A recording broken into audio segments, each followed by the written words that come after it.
believe that all of you, most of you, were in the previous sessions, part 1 and 2, so which are prerequisites for this session today, so that most of you might not be left out or wondering what we are talking about. So I want to believe that is true. So our topic for today is basic training, intro to Python, skills for artificial intelligence, part 3. This is courtesy of MLH localhost. So as you've heard, Bethany has introduced me. Yes, I'm Eric Ouma. I'm a student at Kenyatta University, a third year. And yes, I do Python for web and machine learning. And yeah, my name is P. I'm also the developer student clubs lead here. Yeah, and I'm glad to be leading this session. So, So I hope you can see my screen. Can you see my screen? Hello? Yes, you can see your screen. Okay, fine. So MLH is majorly hacking. That's their mission, empowering hackers. Capital 1.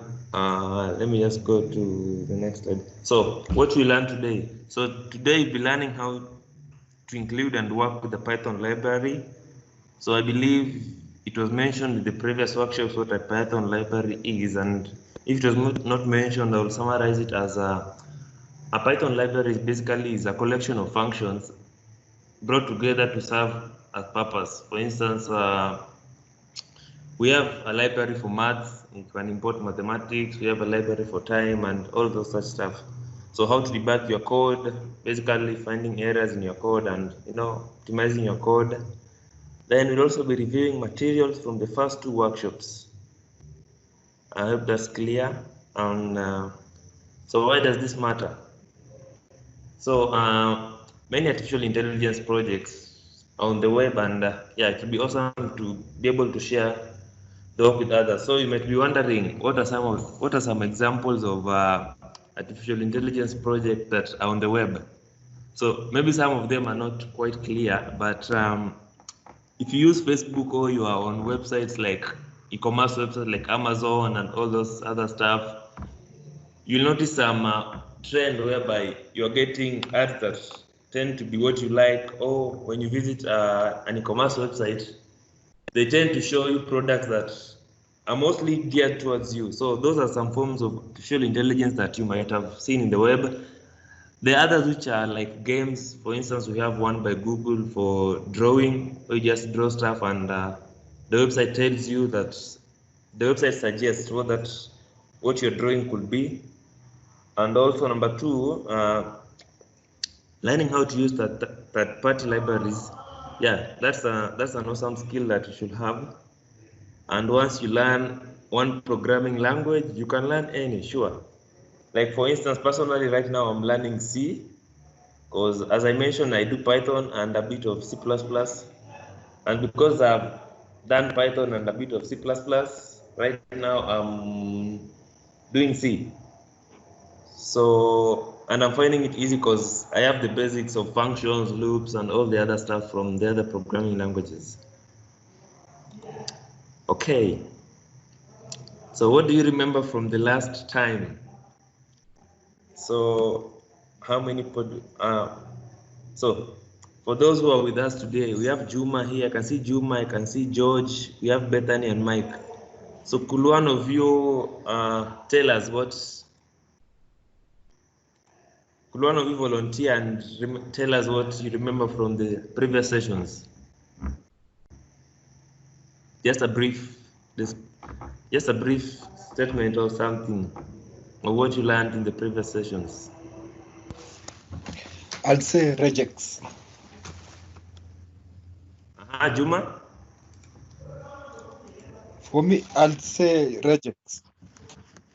Sorry, I can't hear you. I'd say, for me, I can say I learned about regex, regular expressions. Oh, reject. Oh, fine, nice. What about any other? George, Mike, I hope you're with us.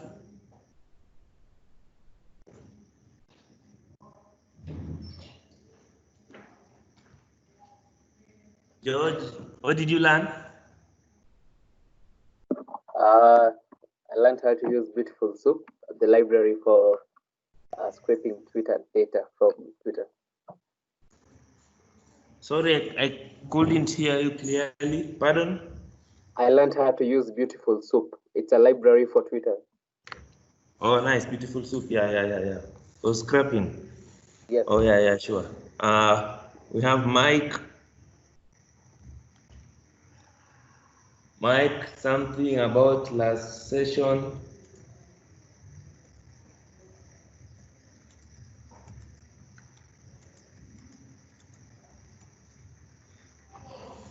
Mike, anything you learned from the previous session? Okay, Mike, maybe he's not hearing us. So yeah, it's nice that you learned about Beautiful Soup, which is it's a library for scraping and regex, which comes in quite handy when dealing with expressions and all those stuff. And maybe if you might, in the world of artificial intelligence, maybe just to mention, there are the situations that you need to scrap, like maybe you need to build a machine learning library for detecting images or recognizing images. So yeah, you need images, and sometimes getting these images can be quite difficult. I know there are those that are readily available, like cats, dogs, and all those other things that people do practice machine learning with. But now imagine you want to you have a new problem that the images are not available online. Like maybe you've seen a new plant in your village or some new plants, and you want to, you want to do some machine learning, or it's something that is not readily available or organized in the internet. So scrapping skills come in quite handy, and Microsoft provides a tool called I'm not sure if I can remember the name, but Microsoft have a service for getting images. Let me see. So it's quite easy, so you don't need to, cram all the stuff. Yeah, Bing Image Search API. So Microsoft Azure provides a Bing Image Search API that, has kind of wrapped the scrapping. So if you have some machine learning project, you don't need to really be perfect in knowing how to scrap images from the internet. So like you can see here, let's say you have a project that wants to, let's say you want to machine learning project that is related to tomatoes. So you can just search, you can just use this API and get images of what you want. It's already filtering out. As you can see, it has filtered out some images that you might not need, because if you search this in the internet right now, if you search for the word tomato in the internet right now, you will get images that some are not tomatoes, some are some weird stuff that might not be useful when you're building your model. So like you see such images. So yeah, it's nice to know such a tool, Bing Image Search API. So let's proceed. So so today we'll be incorporating a library called Markovify, if I have pronounced it right, into your web app. So that instead of responding with a tweet, your app responds with a message that sounds like something your celebrity might say, whoever your celebrity is. So we have a link here. You can visit this link to see, to see the chatbot, the chain bot we're talking about. So this is what we'll be building today. And so how does this work? So in the first box, in this box that you can see here, you enter a person's Twitter handle. Then you enter the message, the Twitter user and the message are sent to the app that will be building. The app uses the Twitter API. For those who have interacted with the Twitter API, I believe you've interacted with it from the previous sessions. So the app uses the Twitter API to request 10,000 tweets from that person. So the app uses a Python library called Flask to handle the requests and responses. So I want to believe that you are all familiar of Flask. It's a micro framework I've used it before to build web applications, though right now I'm more into Django. And so the app uses scrapping and text formatting techniques to clean the tweets and pass them to a library called Markov Chain to generate responses. So that's how it works basically. So it's like it's generating fake responses to tweets. So how are you going to build it? So you'll make a copy of your own code to Glitch. We'll be sharing a link to Glitch in a few. Yeah, a lot of the code is similar from the ones we've done in the previous workshop. But what we'll be doing here is that we'll be incorporating the Markov Chain library. We'll be fixing some issues. Then we'll be done for the day. All right. Yeah, it may sound like a lot, but it's not too much. People are coders. So we'll be using Python, Glitch, and Flask. So as we've said, we'll be using Markov Chain, which is a Python library that generates Markov chains, and we'll be learning more about Markov chains later on. So this is maybe a use case of a Markov chain that we're being given here. A Markov chain is what generates fake responses from your Twitter celebrity, and there are very many other use cases of Markov chains that I'll be mentioning also in a few. So far, any question about what I've talked about, what we're going to do today, how we're going to build it? Any question? Any clarification? Hello? Any question, any clarification?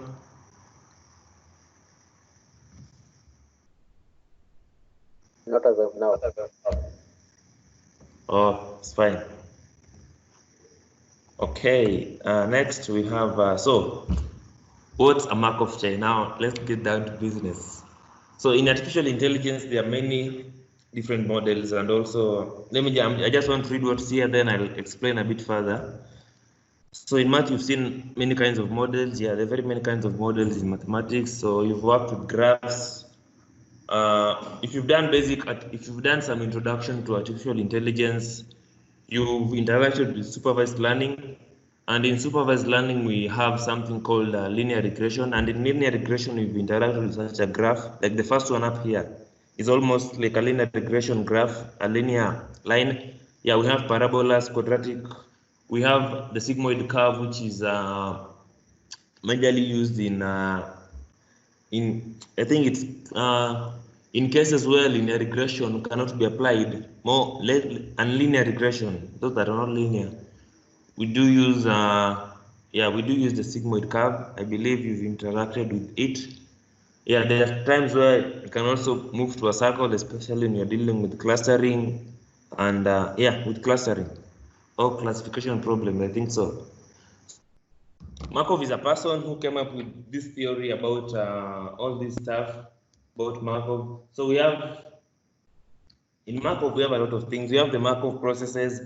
We have Markov decision making and all this other stuff. So maybe just to mention a few. So Markov chains are very powerful. It's a powerful tool actually. It's a powerful tool for stochastic modeling, and stochastic modeling is whereby it's in statistics. For those who have done some statistics. For those who have done some statistics, so you might have heard of stochastic models, and stochastic models, all the time stochastic basically means where a situation whereby you're having random probability distribution or patterns that can be analyzed but cannot be predicted easily. Like for instance, in our case here, we are trying to respond. We are trying to generate fake responses based on maybe some words based on a tweet or some words. So we can analyze this, but it's not very easy to predict. What we can generate as our response. And also, I've done a bit of reinforcement learning. So Markov decision making comes in handy in reinforcement learning. So in reinforcement learning, let me use an example of a game.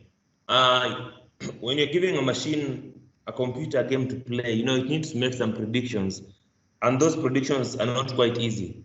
But now the machine can analyze some states in the game, and with that it can be able to make predictions of the moves it should make or actions that it should take, and therefore Markov decision making comes in handy. So Markov is generally a wide topic that we can't exhaust today, so we'll just focus on what we have here today.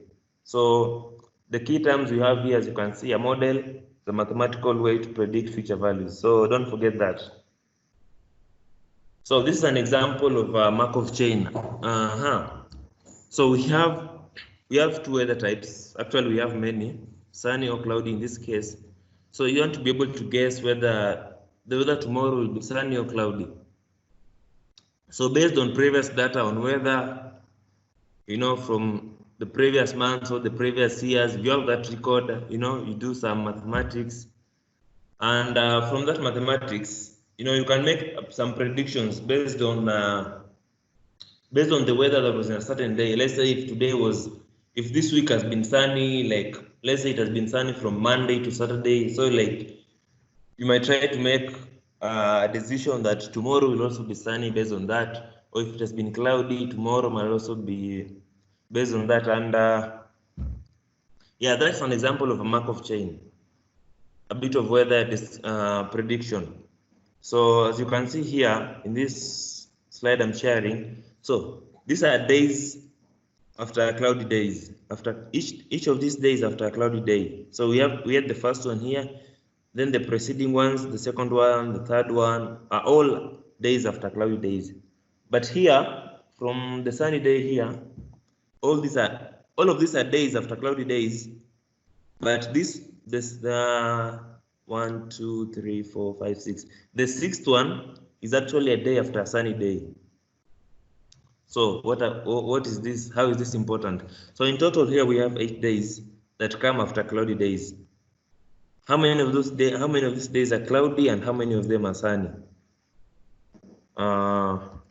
Yeah. So 6 of the days after cloudy days are also cloudy, and 2 of the days after cloudy days are sunny. I hope that's clear. So yeah, some little mathematics here. You realize that of the total days after cloudy days, we have 25% of sunny days and 75% of cloudy days. Okay. So but we're being told here that the weather is actually more complicated than just cloudy or sunny. As I mentioned, we don't have just two. We could be having a rainy day, could be having a combination of both cloudy and sunny. So it's a bit complicated, and therefore you cannot just calculate that by hand. You can imagine how difficult that will be. And for this reason, someone decided to build a library called Markovify, which is on GitHub. You can find it on GitHub if you just Google it. You'll find Markovify, and yeah. So this is the library. So on GitHub you can find it there and read more about it. Yeah. So this is the library, and you can check more on the documentation there. We will not be using all of it today, but for practice purposes, it's good to know how it works, and the best way to know how it works is from the documentation. All right. So in our example today, we're using Markov chains to analyze the weather, sunny or cloudy, and you can use this for anything that you can count.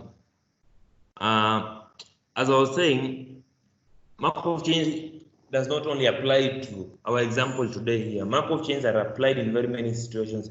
Actually, Markov chains can also be applied in, as I said, in reinforcement learning. Let's say you're trying to solve a puzzle, a Sudoku puzzle. Markov chains can come in handy. You're trying to train a computer to play a game. You know, you cannot just use supervised learning. You need reinforcement learning, and for reinforcement learning, there will be some application of Markov decision making there for the computer to be able to make the appropriate decisions on how to play. Like you can go and read more about AlphaGo. For those who have heard about AlphaGo, the machine learning model that beat a human being in the Go game, which is a very complicated game. So we'll use Markov to predict what words come after other words based on a person's tweets. So there's a lot of probability here that is being applied here, but we'll not be getting into that today. But basically, you should know, it's good to know that there's a lot of mathematics being involved here, a lot of probability, conditional probability, you know, an event happening based on another event. Like we have words in a tweet that are in this format. So it's like you're trying to see the probability of this word occurring based on the fact that it's already occurring in this tweet and this is how it's occurring. These are the number of occurrences, you know, 25%, 75%, just as we're being told in the weather about the sunny and the cloudy days. So what's Markovify? So Markovify is a Python library written and maintained by GitHub user JSVine. I don't know the pronunciation of that. And this is the GitHub repo. You can find it. Then yeah, Markovify can be added to any Python project. So any library can be added to any Python project. I believe most of you are familiar with for PIP installing libraries from. I don't know whether this is in PIP is available in the library of PIP. Let me see. Yeah, it's available. So you can PIP install it. But for today, you don't need to do that because it has been done for us. So it takes a large input of text and runs some sort of calculations on it that we learned in the last few slides. That it can do for 1,000 of different options rather than just cloudy or sunny. So as I said, there's some mathematics behind this. It's not some magic under. If you're interested, you can contact me later, or you can just do some research and find out the mathematics behind Markov chains. So Markov calculates how often one word appears after the next in the input. So it makes a list of each word in the text. Then it makes a list of what words come next and how many times each pattern repeats, like with the cloud. So let's say you have, let me give an example here on Notepad. So you have a sentence. You have a sentence here. Let me see if I can share this. Can you see the Notepad panel? Hello? No. Okay, let me share the Notepad screen. So yeah. So you have a sentence here like I'll have coding because coding is fun and I code all day. So you have this example of a sentence here. So basically how the Markov chain works, or you know, the way it works is this sentence that we have here, this sentence is split, you know. So we have the start, we have where it's starting, and we have the words here. So we have I, we have love, we have coding, we have because, we have coding again,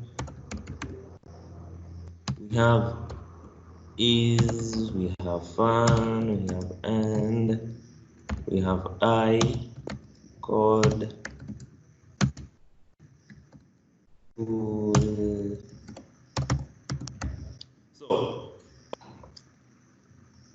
I believe you all know how to split a sentence into words in Python, right?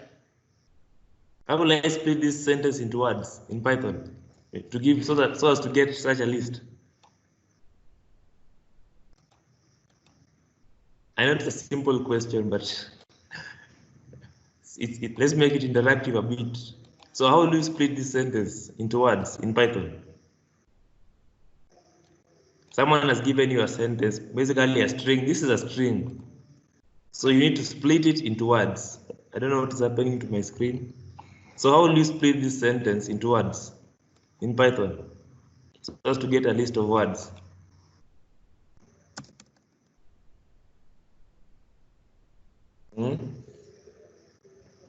So okay, let's proceed. So we need to know the occurrences of these words, just as we were doing in the cloudy and in the sunny stuff. So we have two eyes in this sentence. So for instance, here we have two.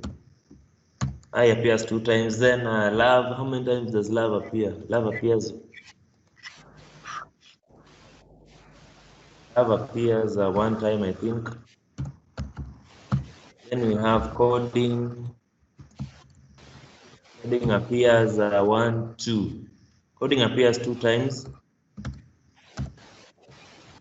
And you can do the whole process until you go down. So basically this is what Markov does. So after it has done this, checking how many times the words appear, another thing it does, it checks. So for instance, let me use the word coding. So we have the word coding here. So we have the word coding. So you can see here that we have a word because we have because appearing after coding, and again we have another one where we have is appearing after coding. So this is just a slight description of what Markov does, so as to analyze this statement. So it does this and other analyzing and calculations, and from there it makes a prediction or generates a statement based on this. So this is an example of a use case of a description of what Markov does. So let's proceed. I hope that was clear. So the document is here. Yeah, so we were here. So Markov calculates how often one word appears in the text input. Simply put, it makes a list of each word in the text. So basically, the Python function for doing that is split. So if you want to split a Python string into a list, use the split method, the split string method. Then makes a list of what words come next and how many times each pattern repeats, like we did with the class. So as I was telling you, like we've been checking that statement, I love coding and blah blah blah. So it was checking that I appears 2 times, coding appears 2 times. You see, and now using those percentages, it generates fake sentences based on how likely one word is to follow the other. So they were saying, you saw that because it was appearing after coding, then we also had the word, I think it's love, the word is, yeah. The word is also appearing after coding. So based on those calculations on how a word appears after the others, it tries to generate a fake sentence. So as we are being told here, it's not perfect, and that's why our app will have some strange outputs. So expect that. It's machine learning, it's still learning. Okay, something to keep in mind, yeah, writing code is tricky, all this stuff. Yeah, majority of the time when your code is not working, is a typo. Yeah, typos can really harass you. Glitch has a cool rewind feature. If your code is not working, yeah, sometimes your code works and in a few minutes time it's not working and you don't know why. So with glitch you can rewind and so that you can go to a previous version that was working. And it's okay to make mistakes because we are all learning. So let's get started with the code. So we'll be doing we have already done the recap, so we'll be exploring the code. Eric, We'll be Yep. Hello, Bethany. hello. Yeah, Before Bethany. we go to the code, there are 2 questions in the chat. The first one, Eric is asking, is the Markov library like a fuzzy logic? Not really. Okay, let me check the charts. But no, the Markov is not. How am I supposed to check the charts here? So Markov is not a fuzzy library. Fuzzy, maybe just to explain it in just to give a brief explanation of fuzzy. So if you've all heard of booleans, 0 and 1, the truth or false situation. But now in fuzzy, what fuzzy tries to do, though I'm not seeing the questions in the chat, I don't know if I'm checking the right charts. So what fuzzy does is that it's trying to go beyond the two booleans that we know, truth and false. It tries to go beyond that, it tries to provide very many valued logic, so the truth values are not just 0 and 1, they can be any real number between 0 and 1, of course both of them included. So it's not really, Markov and fuzzy are two different things. They're different. So yeah, they're two different concepts, let me say so. So some applications of fuzzy are like in washing machines, so I don't want to talk about that today. So is that clear? The difference between between fuzzy and Markov. Yeah, they're not similar. Okay. Yeah, the other question by Lucian, and she's asking, you asked how do you split sentences in Python into words? And I think you got it right. Use the dot split function, right? Oh yeah, use the split function. Yeah. So you can continue. I don't know. I'm not seeing the charts because the charts I'm seeing here. Oh, where did they ask the questions? I'll just ask and then I'll show you later. Oh, it's fine. Okay, let's proceed then. So yeah, let's explore the code. So from the previous sessions, you learned about regular expressions, and you also learned about imports, which are just ways of making libraries or other packages available in your code. And yeah, the best way to learn code is to code, not to read about it. Okay, so navigate to this URL, mlh-local.host.glitch. So if you navigate to that URL, you should see something like this. If I'm not wrong, let me see. So navigate to that URL. Let me make it available. mlh-local.host/glitch. So you can navigate to that. You can navigate to that link. Let me give you 30 seconds to do so.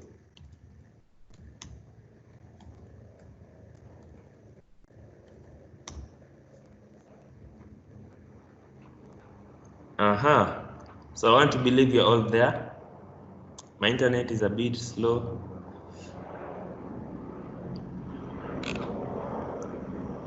Yeah. So you sign in. I'm already signed in. If you've never created an account, you can also create one. Okay. So this is the link to the code that we'll be having today. So you not be typing on your computer. You already have the code. You'll just be reviewing it and adding some more stuff to it. So click this URL and click remix your own. So if you go to Glitch, this is what you should see. And try to reduce this. Yeah, so if you go to Glitch, that's what you should see. Then if you click this link,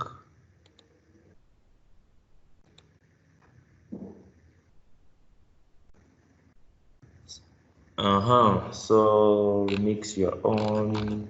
I already visited this link. So what might be here might not be similar to what you're seeing.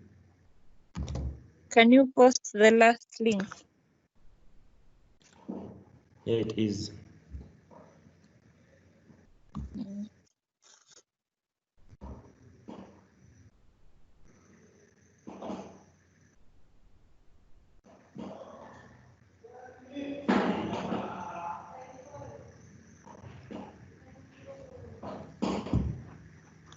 Oh, post them on. Okay, let me post them on Teams.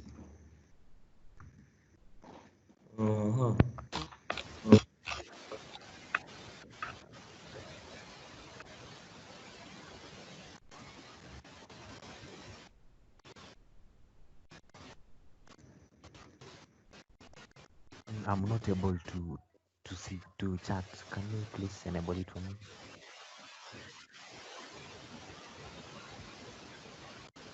Sorry? I'm not able to access the chat platform. Oh, Bethany, can you help with that?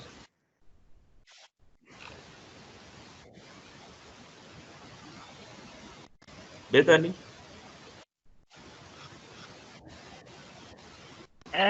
The problem is Teams. So unless you join the organization, which you can join later on, but the link that he wants us to join is on his screen. Can you see the screen? Yeah, I can see the link. Let me just copy. Yeah, you can go to that link. Yeah, that's the link. Okay.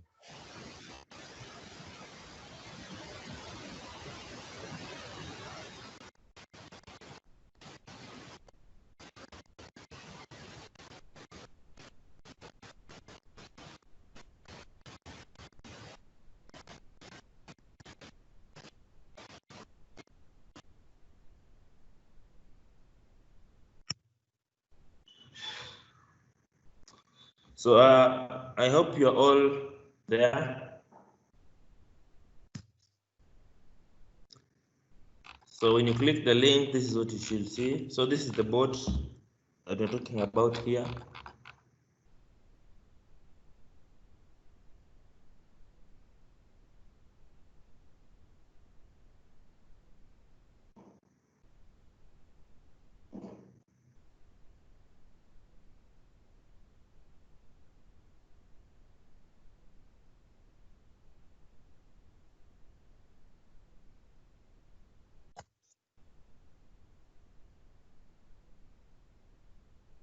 Okay, let's proceed.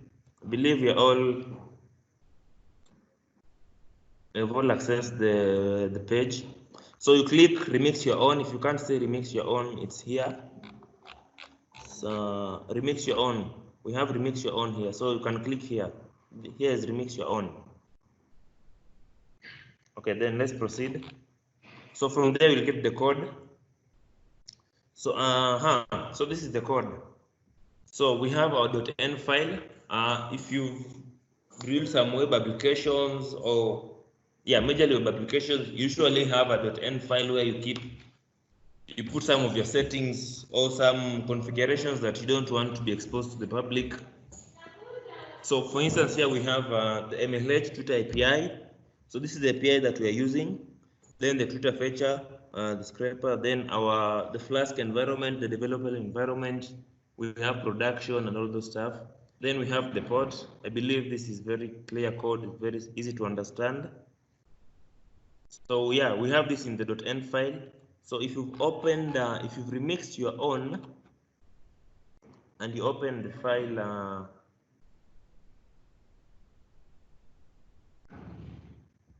load.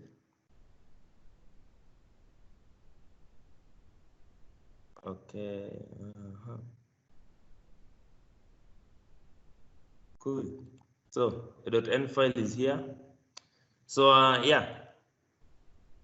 so we have the port as 5000. We have the environment as the development. We have the fetcher as scrapper. Then the API is HTTPS localhost Python abstraction.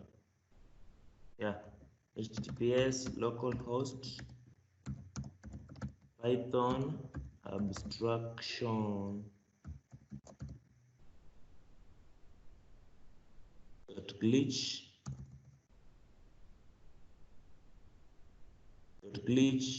me.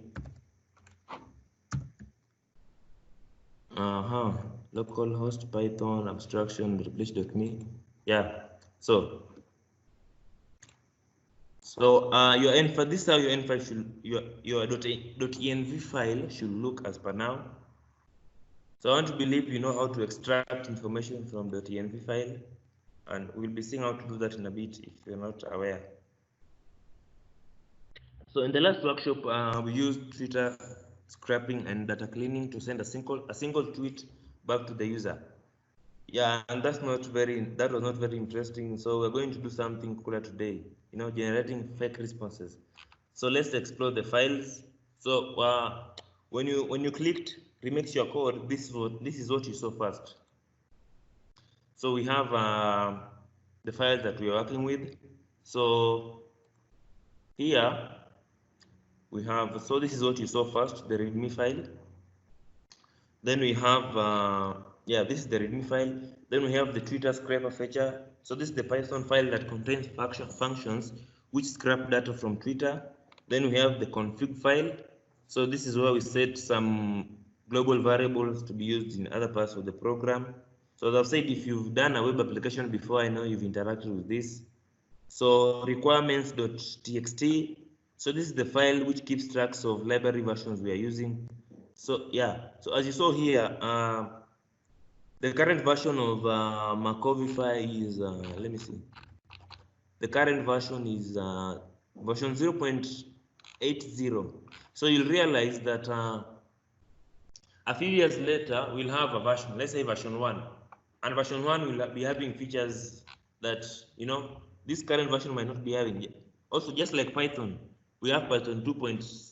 We have the Python 2 point whatever, and we have Python 3, Python 3.6. So you'll realize that with time of these changes happening, it might not be very convenient for you not to know, or it might be very dangerous for you not to know which library you used to build, you know, a specific product or a specific app. So the requirements.txt files helps you to keep track of this, and a way to do that, let's say, let me just show you an example of how you can generate a file. Let's say you've installed some let me show you how to do that in a few. So okay,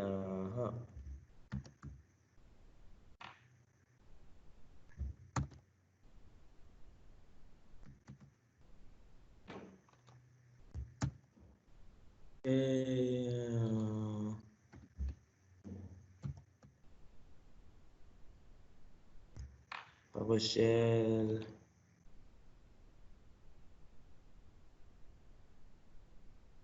So I'm showing you in a bit how that can be used. So we have D here. So let's say you have I hope you can see my terminal.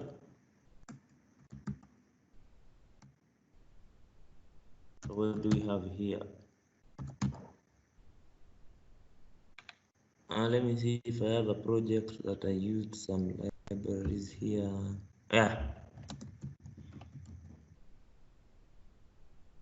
No. So I have this project here where I was trying to learn PyQt. So you might be wondering, how do you get the response from there? How do you get the data in the requirements.txt file? So PIP provide a tool or a way to do so with you can just say PIP freeze,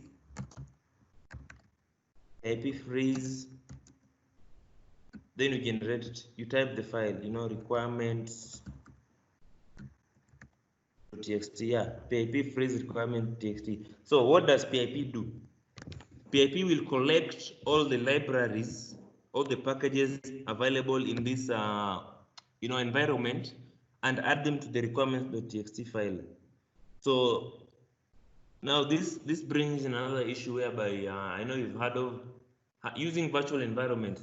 So virtual environments come in handy when you need to manage the libraries you are using, because it helps you organize libraries in a way that will not compromise your laptop or the project you're working on. So you can see it's taking long. So why is it taking long? It's taking long because it was collecting all the libraries like available in this. It has collected a lot of libraries, even the ones that we're not interested in.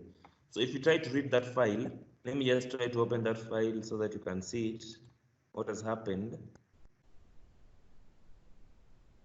Let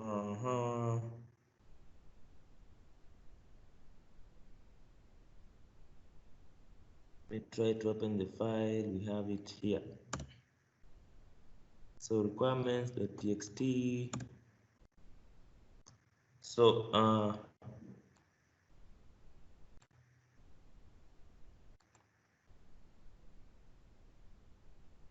so this is the file that has been generated after I did the freeze.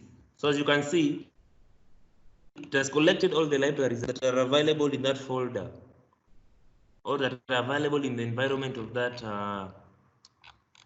the project I was working on. So as you can see here, we have I don't know why my screen is behaving like this. So we have AutoPep 8, we have Django, we have OpenCV, we have we have Simple, we have all these environments. So that's basically how you can generate a requirements.txt file if you might be wondering how it's done.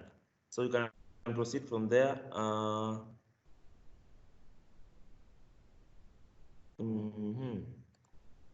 So basically that's how to generate a requirement.txt file. So the main .py file, so this is the main script that starts the application. So we have the static file that holds static assets, JavaScript, CSS, images, and I believe you know why these are static. So this is the home page. These are the templates, homepage.html. This launches the web app. So yeah, these are the files here. You can quickly go through them and see some of the information we have in them, but we'll be explaining that in details. So yeah, the Markov file. So this is the file where we are writing the code to use the Markov file library.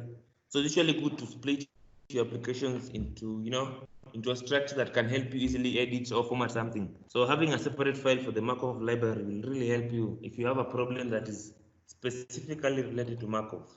So let's write some code here.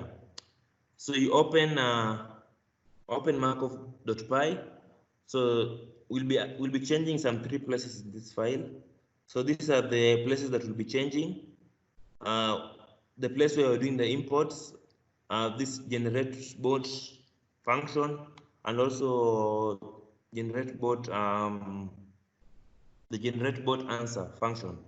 So these are the places that we'll be changing. So now on line 1, we need to use the Markov file library.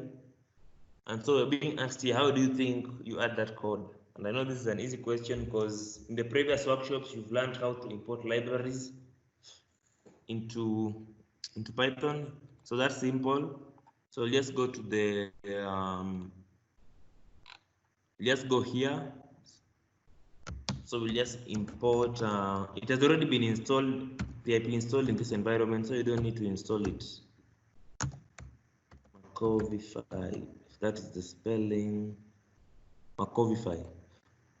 Yeah, so just write this import on top of the file, import Markovify, and that does the job of importing the Markovify library. Wait, Markovi. Yeah, the spelling is okay. Yeah, you should be very careful with the spelling. It's very easy to miss out the spelling of this. And next, so this is how it's done, as you can see. So next, I'll also be explaining the code in a bit. So they're calling this the hardest part, but it's not hard. You'll just understand it. So in line 14, we have a function called generate_bot_answer with text model. So what does this function need to do? So this function will be creating a variable called both answer, and it will set its initial value to none. Then using the split method, it will split the user question input to a list of words. Then it will retrieve one word from that list. And I want to believe that as we're talking about this, you're trying to get an impression of how it's possible to do this in Python. Like we've already talked about this, splitting a string into a list of words. Now, you have a list of words and you want to retrieve one word from it. And from what they're saying here, it's not specific. So this is a hint, but it's randomly chosen. The word is randomly chosen. So as I'm proceeding, try to think. You can even post in the chat how you can retrieve a word from a list randomly, without indexing. Then we'll be passing that word into the main sentence with start from the Markov Chain. Then we'll call the function on the text model input and save the result to both answer that we initially set as none. Okay, so this is our function. So you'll be setting both answer to none. Then the next one is so I believe you're doing this with me. I hope no one is left behind. If you're left behind, you can just say it so that we will proceed together. So in line 14, this is the function. So we are initializing both answer to none. Then so this is how to split a string to a list in Python. So here we are telling it to split with where it finds spaces. So the split method, you need to tell it how to split, but the default is usually, I think, the default is space. The default is usually space, so you don't need to put a space in there, but it's good to put it so that someone else can understand. So you do that. Then next, the random library. So we need to choose a random word from the list. So to choose a random word from the list, we'll use the random method of choice to pick a random word from the list. So the random library of Python comes in handy when you need to get like random data. So with random, you can generate random values, random numbers from a certain range, from 0 to 10 or whatever. It has very many capabilities. And then next here, we are calling this method on text model, which means text model has this method. The text model has this method. That's why you can call it. You can call it on text model. Yeah. And then these are some of the variables arguments taken by this method makes sentence start with. So the sentence will start with a random word that we've declared here, and we are setting strict to false. So then on line 21, as usual in Python, you need to return something for the function to be valid. So we'll be returning the both answer. So I think we can do that. We can do that on glitch. So yeah, still on our Markov function. So here is where we write our code. So the first thing we're doing is we're setting our bot. We're initializing our bot answer to none. Then we get the list of the words.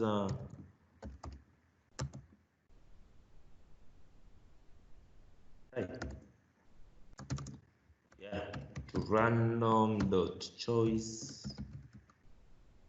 Then here we pass in the user. No, I'm picking the random word and I'm not yet split.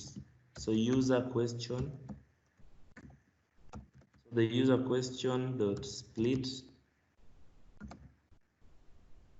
So as I said, by default, the split method will split a string where it finds spaces. If the string has spaces. If it's a string that does not have spaces, it will just split based on after each character in the string. But for someone else to understand your code, it's good to pass in this, to tell it that you should split where it finds a space. Then we pick a random word. How have they? Let me see how they've named it here. I think they have called it random word. Yeah, they've called it the random word. So we'll pick the random word. And here we are using the random library, random.choice. Then we pass in the word list. Yeah, then next we'll be calling the method make. The method is called make sentence with start. Yeah, we'll be calling the method make sentence with start on text model. So now about answer will be text model. Text model dot make. Oops. Make sentence with start. Make sentence with start. So as you saw, it takes some parameters such as strict,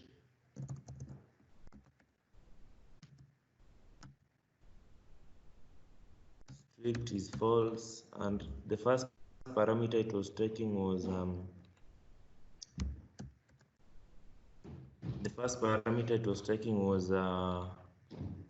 taking the random word that we're generating as the first parameter. So it will be taking the random word as the parameter. So now yeah, then we'll return the bot answer.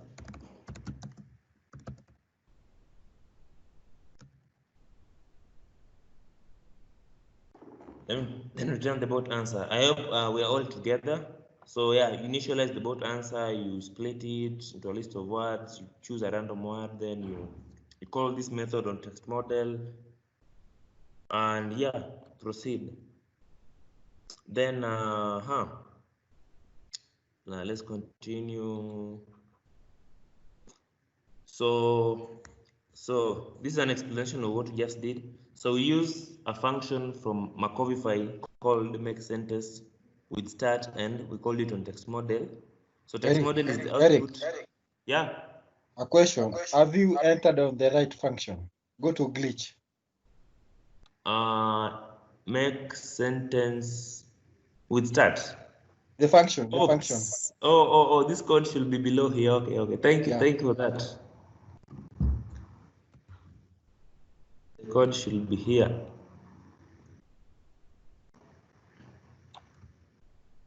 Yeah. Oh yeah, I think that's fine, right? Yeah, that's fine. That's now fine. So yeah, let's proceed. So text model is the output of feeding our celebrities' tweets into Markovify. So now we're asking Markovify to create a fake sentence, and we want it to base that sentence based on the random words from the string we are providing our users question. So that's what we just did. So maybe to clarify, to explain something here. So someone might be wondering, where did this come from? This make sentence with start. So as it has been mentioned here, make sentence with start is a function from Markovify, and because it's a function from Markovify, we've imported Markovify here, which means the functions provided by Markovify are available in this namespace, so we can use them here. I think we're also supposed to import. We're supposed to import random. Will random work here without importing? We'll just find out if it does not work. So let's proceed. Okay, so in the top left-hand corner of your browser, you'll click show. So here, when you come here,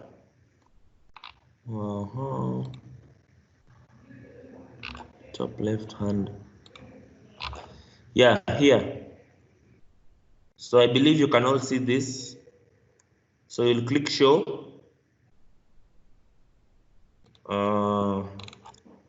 And then I believe you have a Twitter username, you have a Twitter handle. You can use anyone that you have in mind.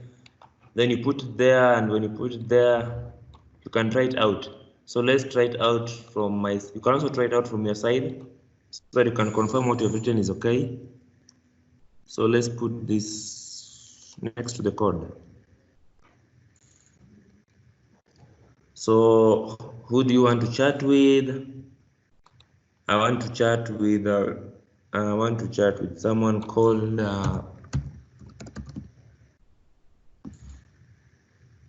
I want to chat with this person, and then we're told here you put a message inside there. So this is the person you want to chat with. Then let me use the ones that I've put here.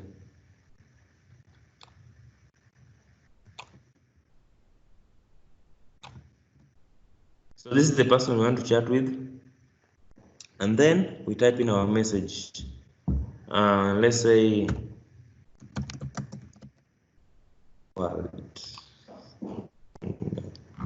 so St. sorry, I couldn't process that chat. Please try again. So we're getting an error there. So now this is where debugging comes in handy. Okay, let's proceed. So our code is not complete. That's why we're getting that error. So it was a trap. Anyway, so let's proceed. So what went wrong? So as being told here, you know, there are Python functions. You cannot just run them like that. But let's find out. So yeah, we're being told to investigate using a print statement. So this is usually the most basic way of debugging your code, you know, using a print statement to find out if something has happened.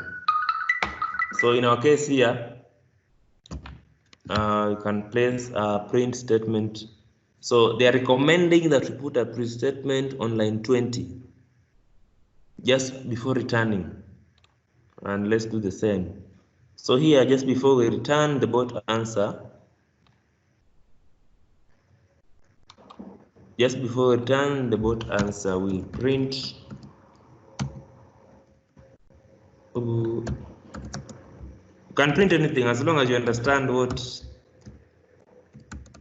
As long as when it's printed, you understand what is happening or you printed. So we print about.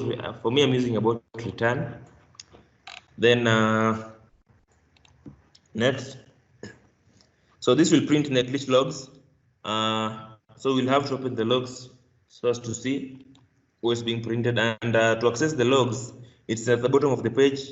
You'll click tools, then you'll click logs, and when the logs open, you click clear.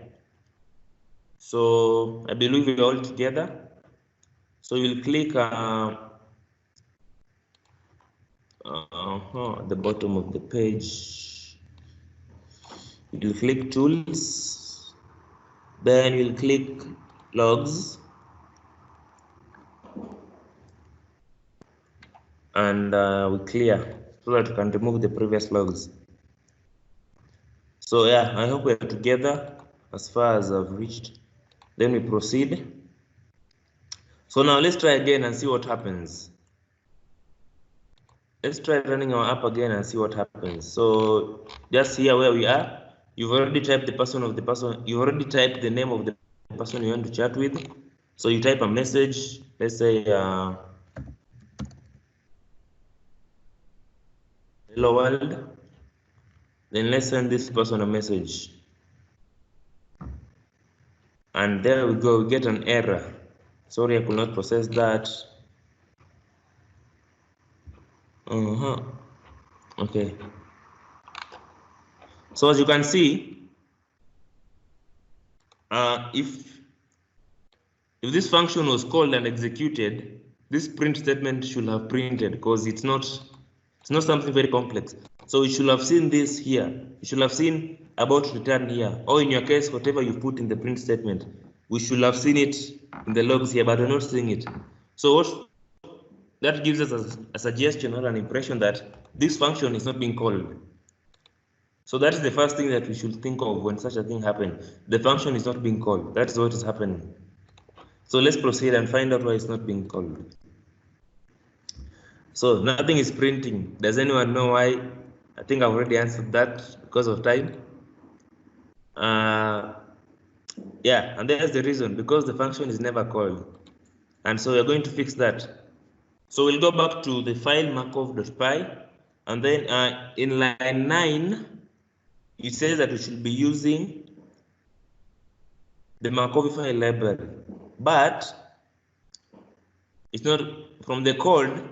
From the code we are having, it's like clearly visible that there's no way we're using it.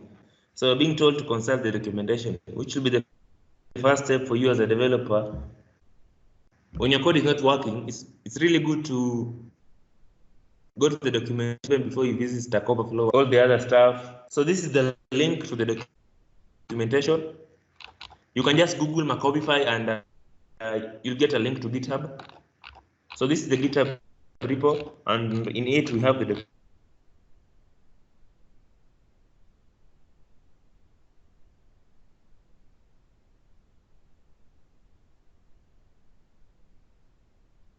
documentation for Markovify. This is the usage documentation for Markovify. Remember, we use Markovify to generate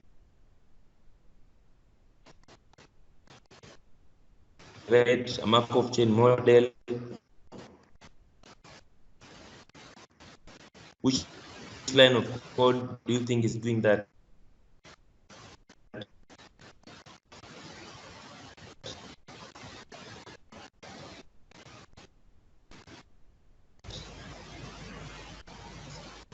So we need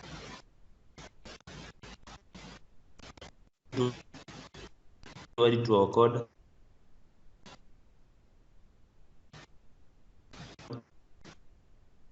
Because there's no code line of our code doing that. So from the documentation, you can see here that we are doing in the writing the code. That in the other is the one that we are writing code for. We'll have this new code. So tweets, you get the user tweets from the Twitter handle. Then we'll clean the tweets. Then we'll get the text from the cleaned tweets. From the clean tweets. Then we'll use the join function to convert the clean tweets into a string, and then we'll save this to a variable called text. And then now here we are building the model as we're being told here. You build the model with this method markovify.text. So what should we pass to text has already been explained in the documentation. In the text, we are passing the string that we've obtained from the tweet, so then we call the function that was below now, passing these parameters, these functions. So as we're being told here, we need to call the function we wrote before. We'll call it on line 16 in a we'll call it on line 16 and in a return statement, and then return the bot answer. So let's do that. Let me see this code. So oops, not copy pasting. So you can type with me.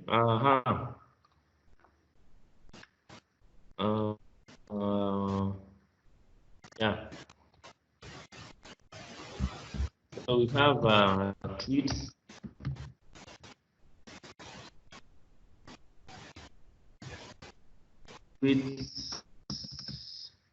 So this is how your function should look like after we are done. This is how your function should look like. So we have the tweet will be gotten from scraping. Let me stop this. Let me stop the logs. It keeps on refreshing. So we're going to scrape the Twitter handle that we're passing to the function here. And then we are supposed to get the clean tweets. So we are supposed to get the clean tweets by using the method clean tweets data, and then we pass to it the tweets. So here we clean tweets data and we pass to it the tweets, and then yeah, we get the text by joining and mapping string to the clean tweets. So we'll get the text by join string to the tweets.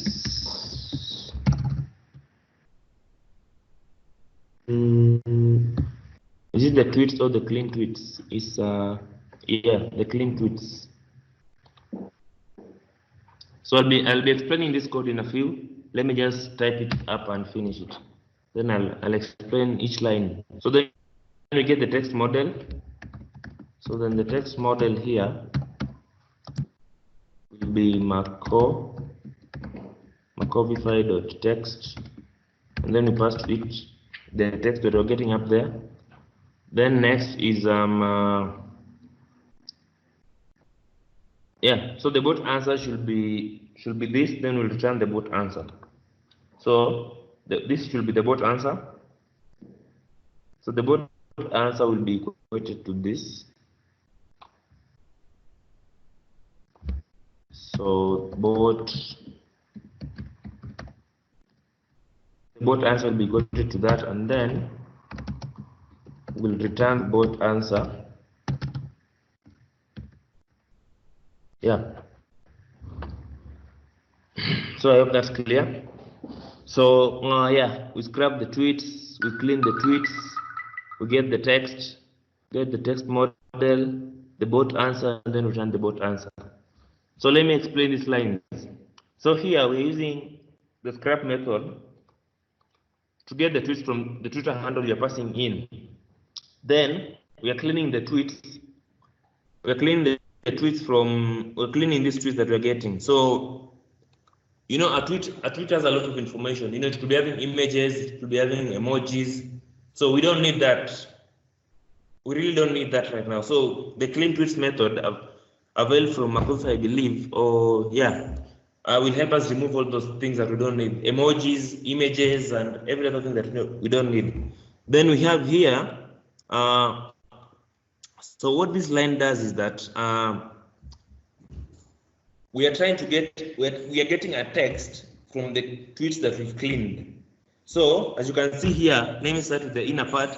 So we are mapping, if you've interacted with Python, if you've done some basic Python, so we have the string method in Python. So the string method in Python is used to convert an object. You know, we have types in Python. You know, we have integer types, we have classes, we have booleans, we have strings. So string is used to convert an object to a string. So then we and tweet. So the map method is a function in Python which maps a function to an iterable. So the map method in Python maps it maps a function to an iterable. So our function here is string, and we are mapping string to tweets. So tweets is an iterable. It's an iterable because it contains many words. So each of these words we are getting, as I've mentioned, a string contains a tweet contains a lot of information. Some of them might not be words. Some of them might be digits, numbers, which have not been removed by the clean tweet method. So we need to convert all of this to a string, and the easiest way to do that, you could use a for loop, but that's not Pythonic because we have a map method. So using the map method, you'll map all the words in tweets. You map the string method to all the words in tweets to, you know, to make them a string. Maybe if I can show you an example here.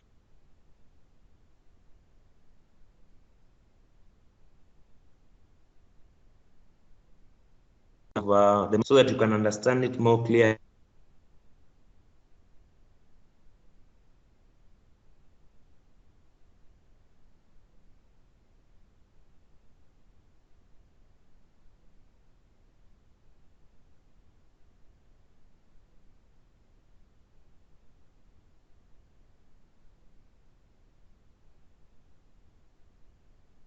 objects, and this means that because they're first class,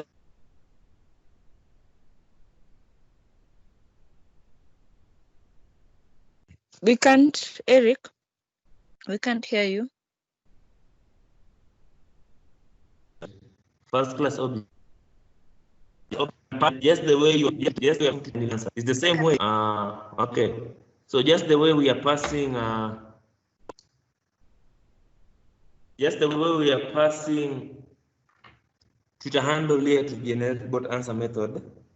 So because Python functions are first class objects, you can pass them to another function. And that's why we're able to pass the string method to the map. And then here join now, we're joining all of this into a single text. Then text model, yeah, we're building a text, we're building a model using Markovify. Then here we're calling this function, to generate a bot answer, then returning the bot answer. So let's proceed from there. Let's proceed. So on the top left hand corner of your browser, click show live.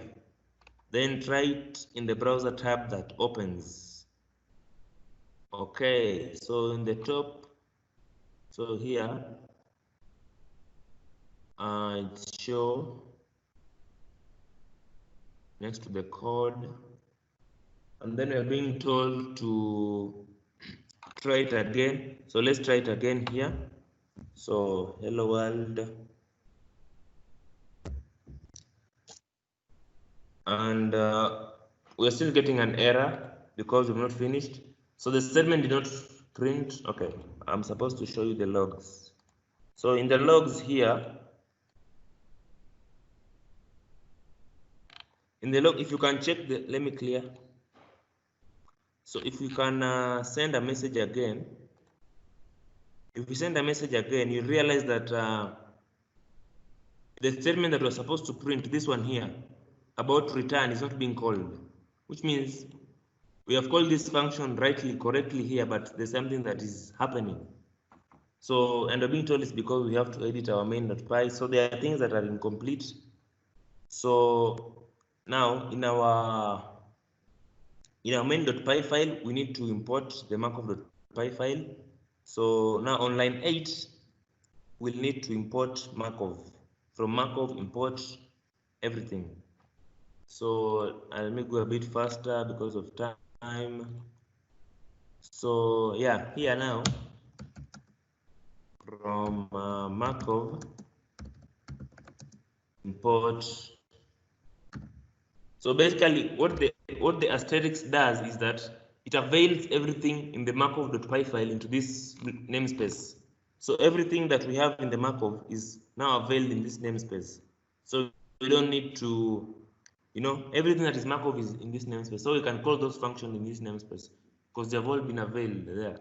And then on line 26, we are told to add these new lines. So bot answer, generate bot answer. So in the try catch here, so the bot, so in the bot answer, so this is the method from the Markov file, generate bot. Then we pass in the Twitter handle,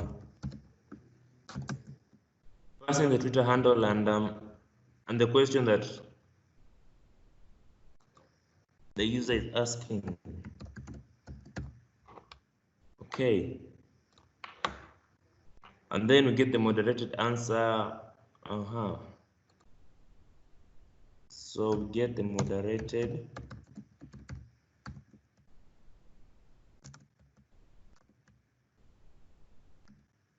So moderate. So this is what we want to moderate. Yep. And then I believe that's clear. So we are being told we have a little more work to do.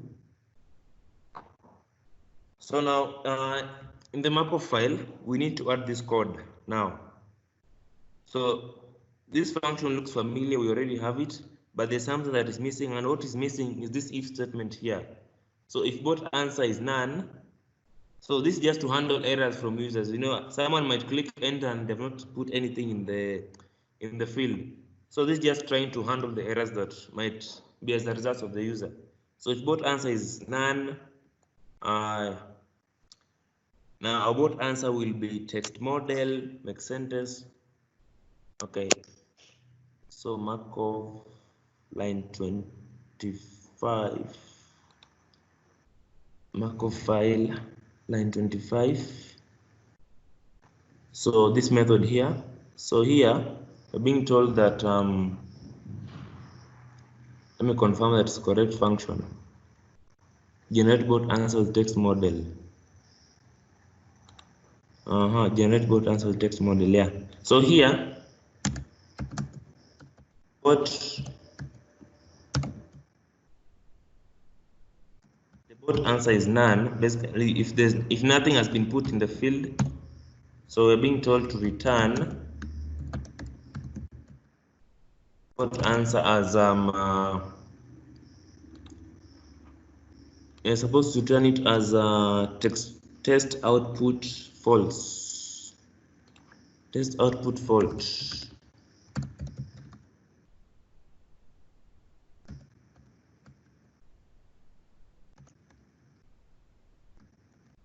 Test output. Test output false. Then yeah, I think it's fine. You're not supposed to return it. Just assign it to that. So both answer will be equal to the text model, then you make the sentence test output false. So now we're told that our code should work every time. So now it's the time to find out. Let's try it out. So just go back here. You click show next to code so that you don't need to change the windows every time. Then we'll still type here hello world. Then we send the message. And as you can see, we're not getting an error as we were getting an error before, because everything is now clear. I did not get a reply. Okay.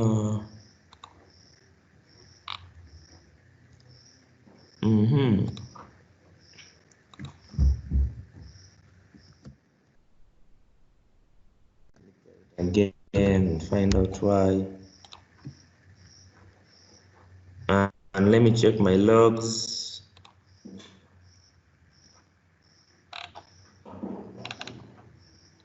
Oh,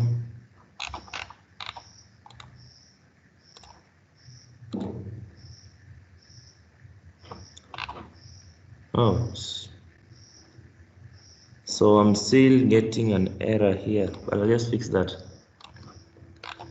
So so when you try your live app again, you should be getting a response from the person you are chatting with. So for instance, here we're getting a response plus a new take on gifts I received from my agents at CA. So as you can see, the reply is not making sense. The reply we're having here is not making sense. I don't know why. Let me see something here. Because as we were told earlier that it's trying to make guesses, it's trying to make fake, it's trying to generate responses which might not be perfect, and that's why the statement that we're seeing here is not making any sense, which is fine. So there's something I'm not doing right here, which I don't know why. So if both answer is none, anyone who has seen what I'm doing wrong in my code? There's something I've written badly somewhere.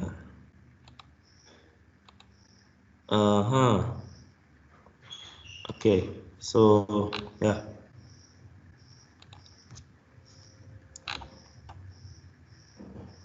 Both answer, generate both answer, Twitter handle, question. Yeah, then the moderated answer. That's fine.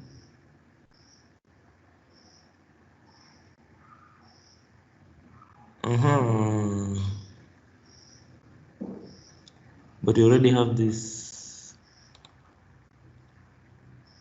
Okay, it's fine. And then from Markov, I think I've imported this. From Markov, import everything. What could be the problem here? So Let me import add. There? In the which code? Go back to the last one. Main file. I don't remember which file it was. Yeah, this one. Uh-huh. The other one.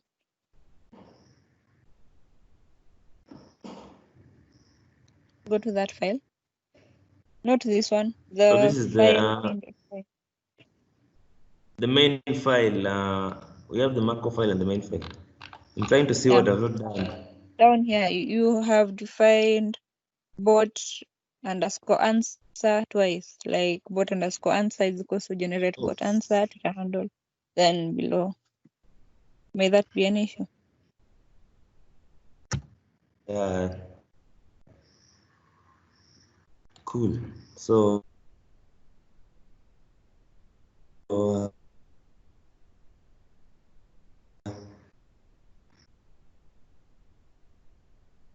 should this one be here? Clean Twitter tweets. Yeah. Okay. Yeah. So bot answer.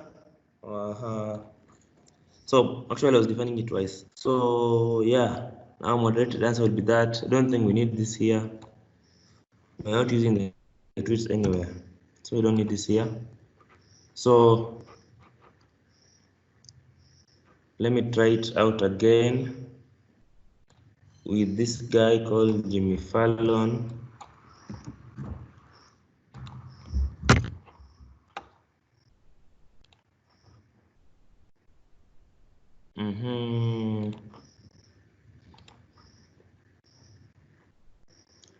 Oops. It could not process my request. Let me find out why.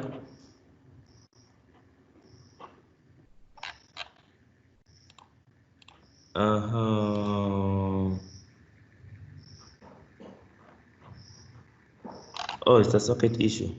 Anyway.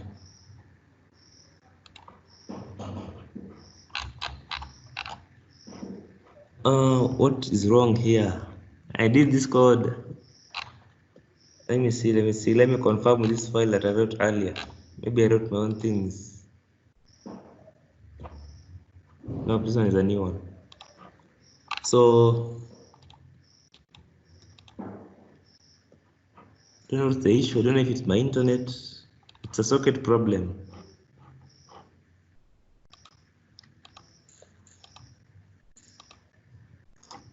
Anyway, let me try to fix it first. Go to main.py. Sockets and question body username. Can you return the clean tweet? Because I'm not using.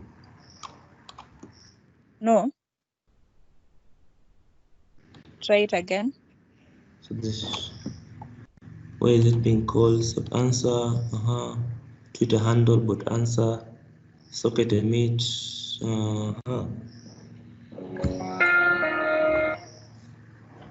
okay.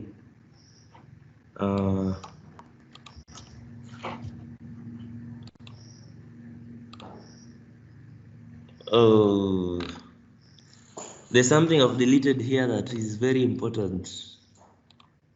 So bot answer, generate bot answer, Twitter handle. I think there's a method. I was typing very fast and there's something I've missed out. Let me just check.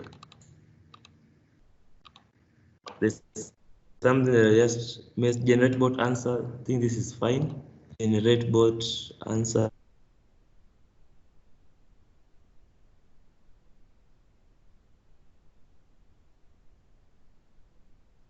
Twitter handle. Answer with text model. So in the Markov file. Generate bot answer with text model. So random word, random choice. Bot answer. Okay. Word list. But answer text model, make sentence, test output false. Okay. Yeah, generate bot answer. I think I know where the problem is. Let me check. So yeah, get user tweets. Let me change this.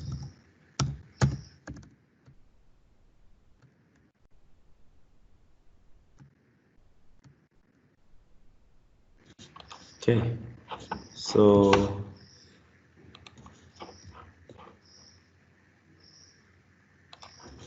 close this. They show here next code. So change the file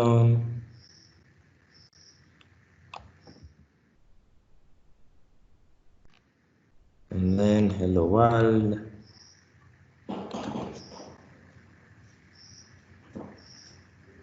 Oops, I don't know what I've done wrong in my code, but there's something I've left out, which is very important. Tweets get user tweets Twitter handle. Where could it be?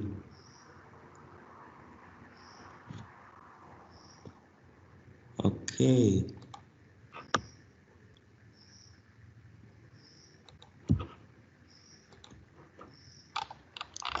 Could anyone be facing the same issue, or is anyone's code running? Hello? Or I left people behind? Are we all together? Hello? I'm also having the same problem. Yeah, there's a mix-up between these two functions. Here's what I'm trying to find out. Because actually, sorry I didn't notice earlier, because here we're using the get user tweets method and here we're using the scrap method. So it's mixing up things. But I'll just find out now in a short while. Okay. Meanwhile, if you have any questions, you can post them in the chat.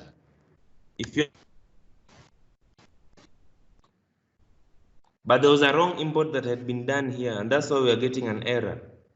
This method here has been imported as fetch. The method in line 4 in Markov.py file has been imported as fetch, but down here it's being used as, if you check in the slides, it's being used as scrap, or in another slide they're using it as get user tweets, but we've imported it as fetch. So we're not supposed to use it that way. We're supposed to use it with the name we've imported it with. So just to show you the slide 62 and slide 63. So as you can see here, they're saying get user tweets on line 11, but the function get user tweets has been imported as fetch. So you're supposed to use it as fetch, not as get user tweets. The same problem on the next slide, on slide 61, 62, and 63. Get user tweets. So here, actually now here they're even using scrap, which even makes more confusion. I hope you've gotten that and we fixed it. So let me confirm other things are right here. So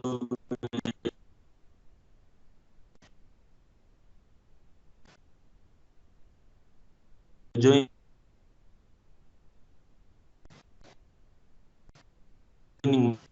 my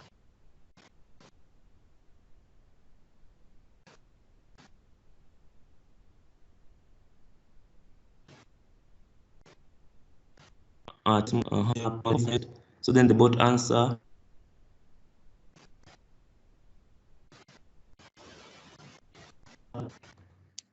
So our main.py file had a problem,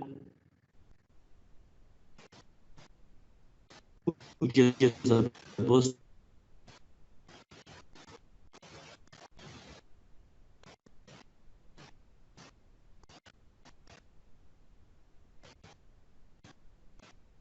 to change.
So are we together? Hello? Hello. Yeah, so as I was sorry, I have some problem with my internet connection. I don't know why my internet is disturbing, but that was one cause of concern. So let's try to run it again and see what happens if you be able to fix the problem. And and then we paste here hello world.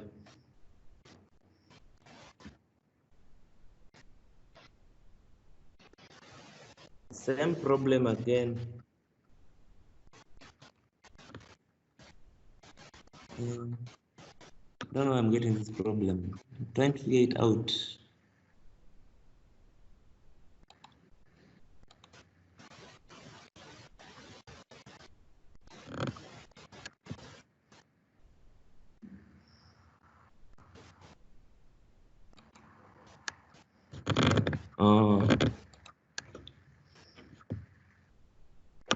So in the Markov file,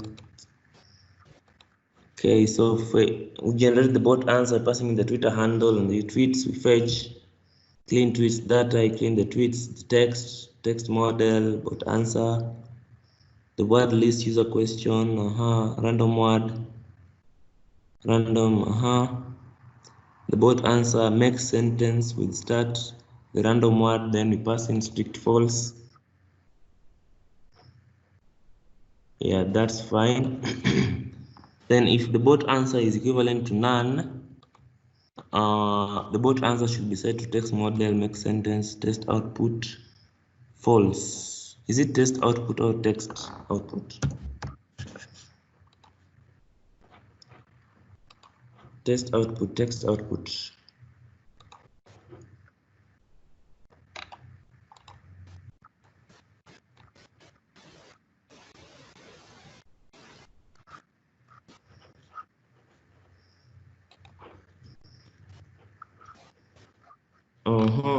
Let me see what.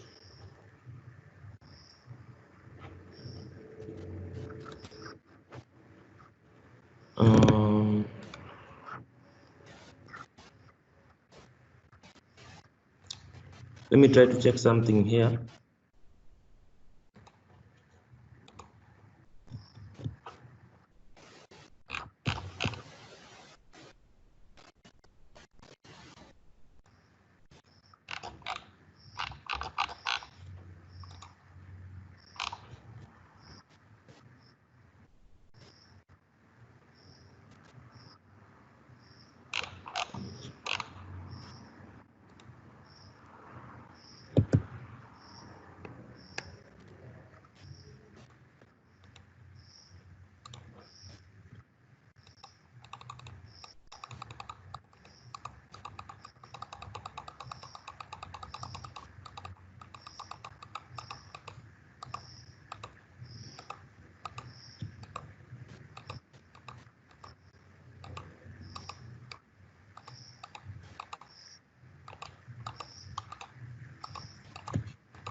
Bethany?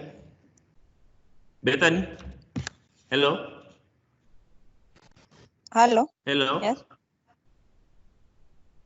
I think there was an issue with this file that we'll need to solve and then fix it, because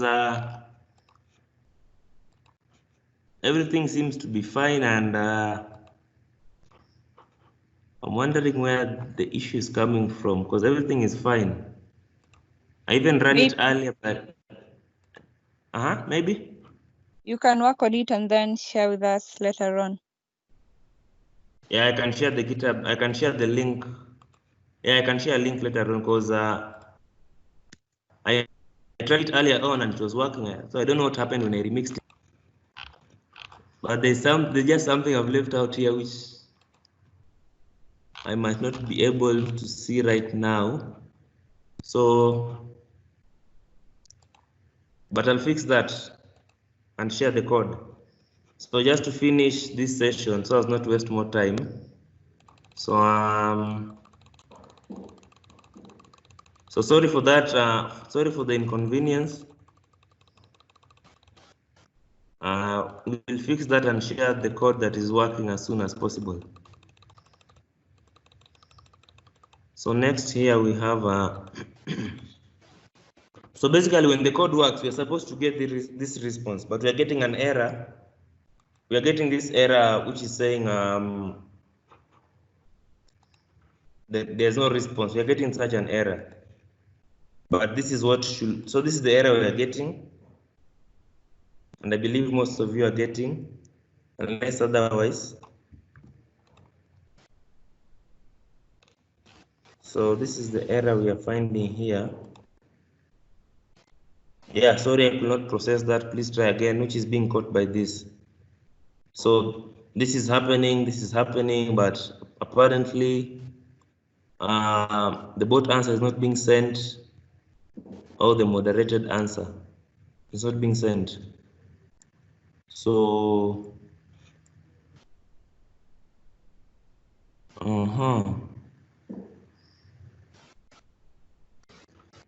yeah, so, but this is what we should be getting. We should be getting a fake response.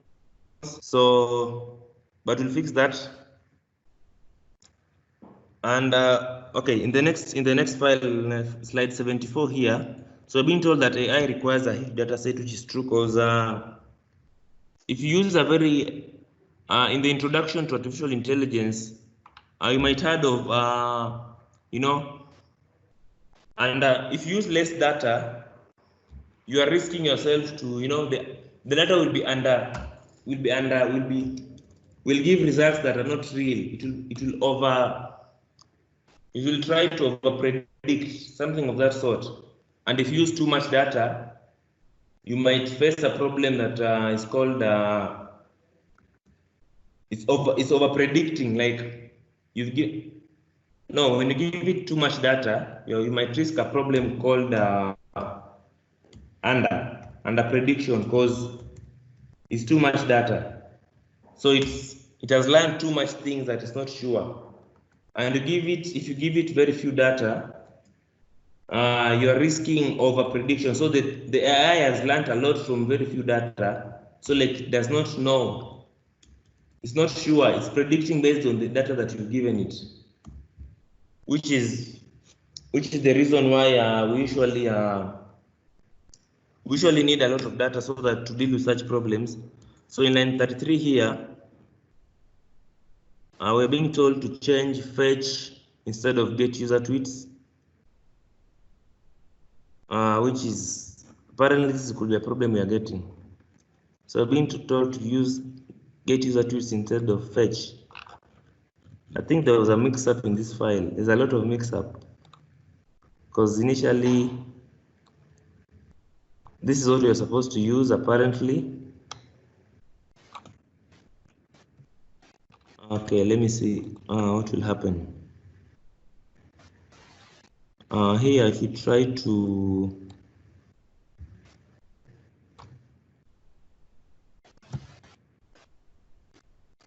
okay, then we'll type in hello world.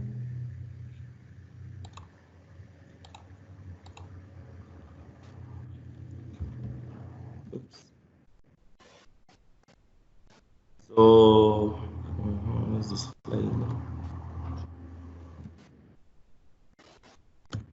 Yeah.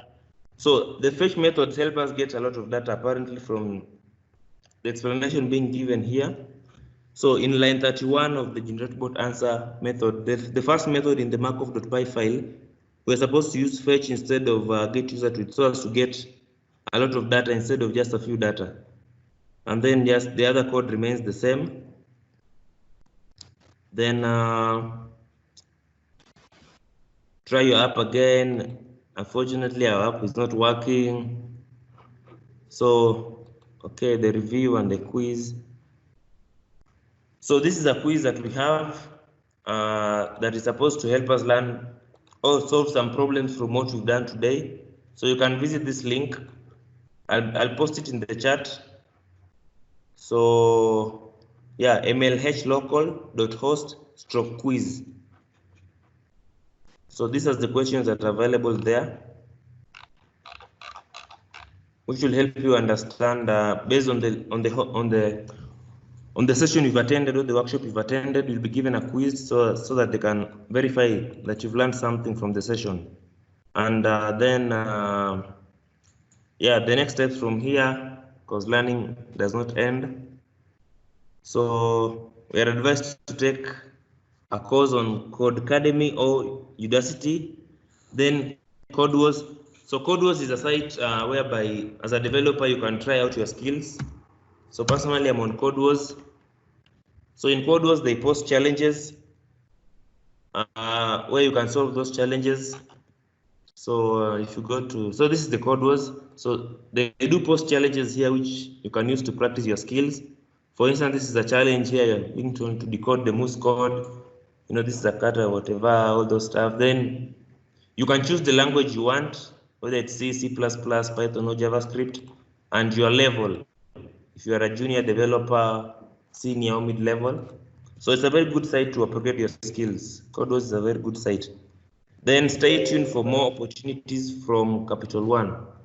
So I believe the MSP community will be sharing more information and resources of such workshops that will help us be able to learn a lot. And yeah, so I think we are done for today. But for the glitch that we're facing, I'll be fixing the code after this, and I'll share. I think I'll share the link with Bethany of the code that is working, and she'll be able to share in a platform where all of those who attended this training session can get the code. Bethany, is that okay? Yes. Yeah, okay. So I think we're done for today unless we have any questions. Any questions relating to AI, Python, any other thing we've handled today apart from the error we are getting that apparently I don't understand why.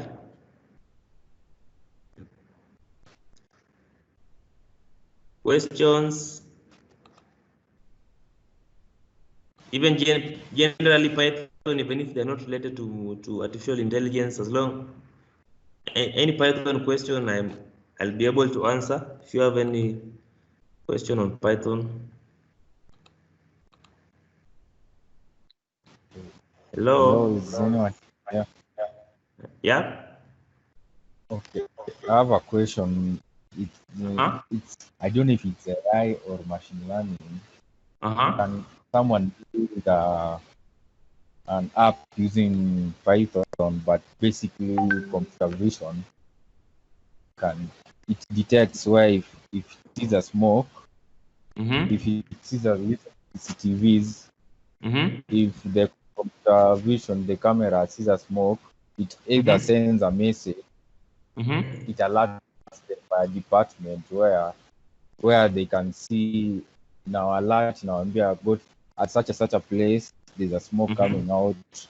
It will only alert them if the intensity of the smoke is big enough. Not the small fires that we usually see, which can be put out locally na kama kumwagia maji. Like, let me say for the example of the way Gikomba imekuwa ikichomeka chomeka. Yeah. Yeah, can is it that if someone builds something like that, is it in for AI or machine learning? Okay, is it AI or machine learning? So maybe to start a bit further. So I believe you know that we have artificial intelligence as a whole. Then inside artificial intelligence, now machine learning is inside artificial intelligence. Machine learning itself is inside artificial intelligence. Then we have deep learning, then we have artificial intelligence. So artificial intelligence wraps all of this. So I would say it's both machine learning and artificial intelligence, because as you can see, it's an aspect of intelligence, artificial intelligence. Does that make sense? Yeah, it now makes sense. Because artificial intelligence is whereby computers portray an aspect of intelligence which they cannot. For instance, here today, we are generating fake responses. That's an aspect of intelligence that computer can't normally do. Detecting a smoke and notifying someone, that's an aspect of artificial intelligence, because a computer wouldn't normally do that. But now, which subset of artificial intelligence does this fall into? So now to answer your question, it falls into the machine learning subset of artificial intelligence. Artificial intelligence is a large group, it's very wide, but now this one here specifically falls into the machine learning subset. And it's very possible, if you're asking if it's possible to do such. Yeah.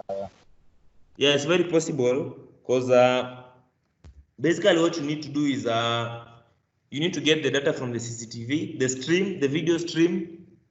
So by that time, you've already trained your machine learning model on what smoke is. So your machine learning model should be able to identify smoke. When it sees a picture, or if you give it a video of smoke, a video that contains smoke in it, maybe in some frame, maybe from this minute to this minute, it should be able to recognize.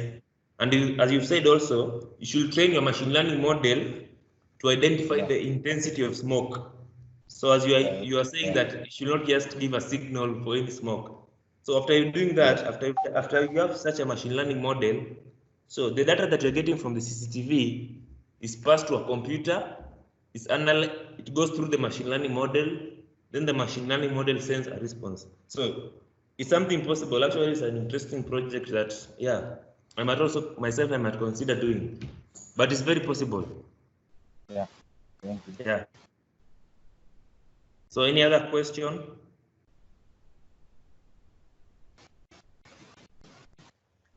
Will you have more sessions like those ones that we had? Bethany, Yes. you answer that? Yes, we'll be having more sessions. Yeah. But I'm not sure how we'll be holding them. Next week, I'm planning a non-technical one. Then we're also planning a hackathon with Eric, not Eric Wanjao. He's in charge of R. So yeah, we'll be having more sessions, hopefully. Okay, looking forward to them. Thank you. Any other question?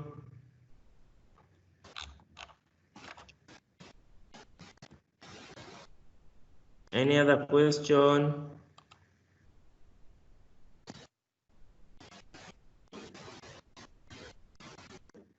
Okay, let me. I don't think there's any other question. Okay, So it's fine. we can conclude the meeting here.